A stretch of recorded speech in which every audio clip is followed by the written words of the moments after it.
अस्सलाम वालेकुम friends, welcome to Meraj kitchen. Friends, अॼु जी वीडियो में असां तव्हांखे हालाणी शहर जो स्ट्रीट व्यू ॾींदासीं। हालाणी शहर सिंध जो हिकु तमामु क़दीम शहर आहे ऐं ही तालके मेहराबपुर ऐं ज़िले नुशर फ़िरोज़ में अचे थो। हालाणी शहर में काफ़ी सारा तारीख़ी मक़ामात बि आहिनि जेके ॾिसण वटां आहिनि। असां कुझु मनाज़िर हालाणी शहर जा तव्हांजे लाइ रिकॉर्ड कया आहिनि।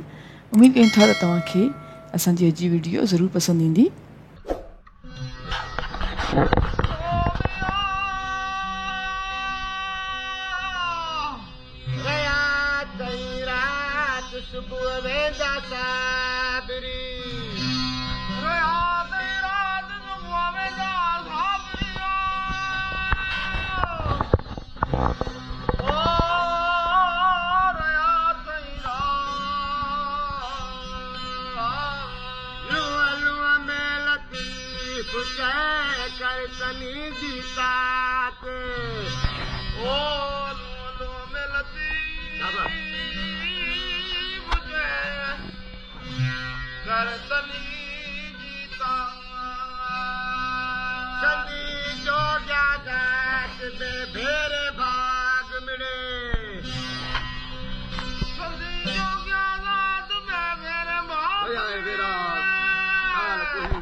सफर लिया दिल के दे दाग उते अब्दुल लतीफ चे उठी जोगी दाग डेडी भाई केशा करियो सु राम करेगी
खजूरी भाया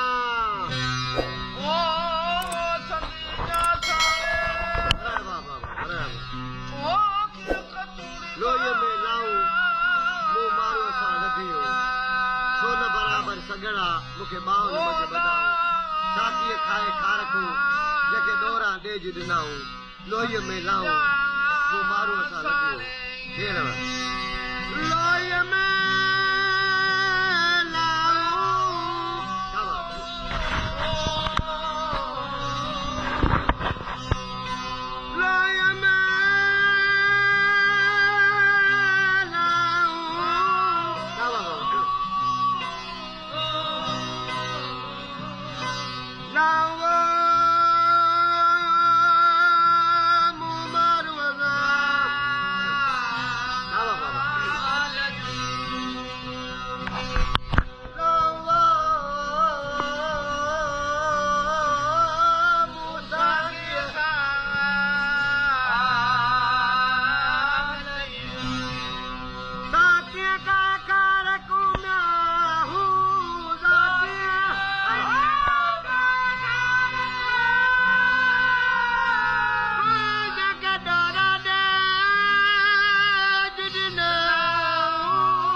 thank you so much for watching.